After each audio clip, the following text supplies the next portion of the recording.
آپ سبوں کو ماہ رمضان کی رحمتیں، برکتیں اور سعادتیں مبارک ہوں۔ حضرات، آپ جانتے ہیں کہ روزہ کیا ہے؟ روزہ اصطلاح کے مطابق سحر کے وقت سے لے کر شام تک، مغرب کے وقت تک کھانے پینے وغیرہ سے رکنے کا نام ہے۔ اللہ تبارک و تعالی نے روزہ میں انسان کو چند جائز چیزوں سے روک کر، چند جائز چیزوں سے، چند حلال چیزوں سے ایک متعین وقت تک روک کر دراصل اس بات کی ٹریننگ دی ہے کہ انسان ہمیشہ ہمیشہ کے لیے حرام اور ناجائز چیزوں سے رک جائے۔ تو اس اعتبار سے اگر دیکھا جائے تو روزہ جو کہ ایک اہم عبادت ہے،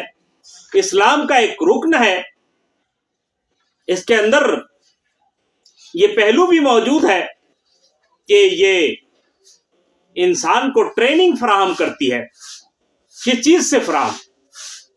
چیز سے ٹریننگ فراہم کرتی ہے؟ تو در حقیقت یہ حلال سے متعینہ وقت کے لیے رک کر حرام اور ناجائز چیزوں سے ہمیشہ کے لیے خود کو روکنے کی ٹریننگ ہے۔ اللہ تبارک و تعالی کو روزہ بےحد محبوب ہے، لیکن اس کے لیے ضروری ہے کہ ہمارا روزہ روزے کے تقاضوں کو پورا کرتا ہو، اس میں روزے کے آداب کی رعایت کی گئی ہو،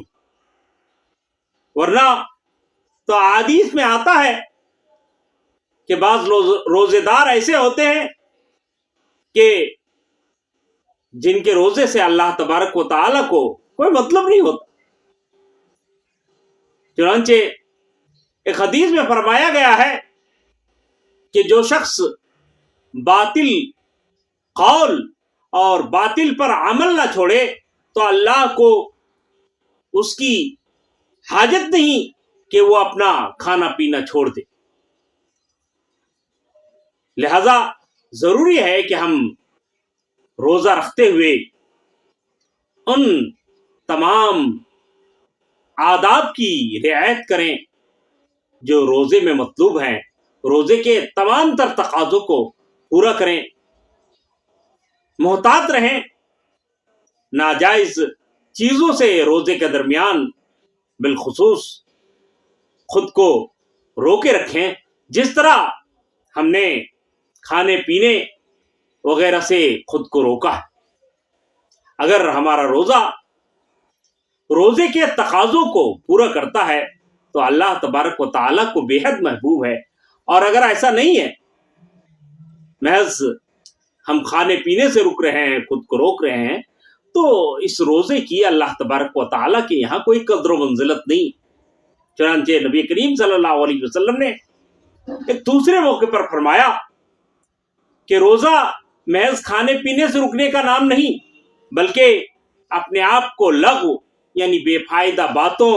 اور کاموں اور بے حیائی کی چیزوں سے روکے رکھنے کا نام روزہ ہے۔ پھر اگر کوئی شخص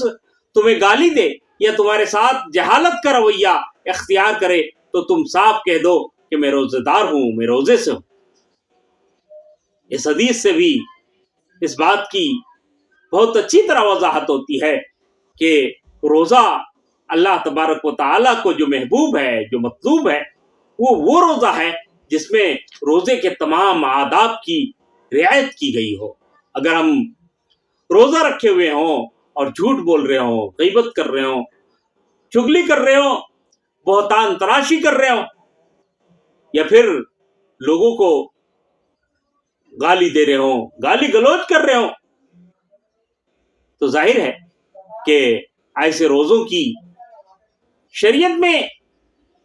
اہمیت نہیں ہے، اللہ تبارک و تعالیٰ کے یہاں اس کی کوئی قدر و منزلت نہیں ہے۔ لہذا ہمارے لیے ضروری ہوتا ہے کہ ہم روزوں کو ایسی حالت میں رکھیں، اس احتیاط کے ساتھ رکھیں کہ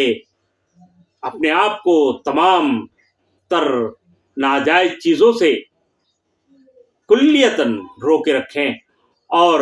اگر ہمارا روزہ اس طرح کا ہو تو یقیناً اللہ تبارک و تعالیٰ کے نزدیک اس کی بڑی قدر و منزلت ہے اور بے انتہا اجر و ثواب ہے۔ اللہ تبارک و تعالیٰ سے دعا ہے کہ اللہ ہمیں روزوں کے آداب کی رعایت کی توفیق دے، ہمارے روزوں کو قبول فرمائے اور ہمیں اپنے پرہیزگار بندوں میں شامل فرمائے۔ وآخر دعوانا ان الحمد للہ رب العالمین۔